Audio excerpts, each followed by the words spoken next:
to your closest friends, to your closest relatives, even. The Lord be with you.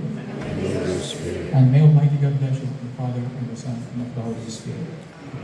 The Mass has been over. No matter how good we read, no matter how many times we read aloud, or no matter how we... Lord, kung sa may akong buhaton, what will I do next? Lord, where do you want me to go?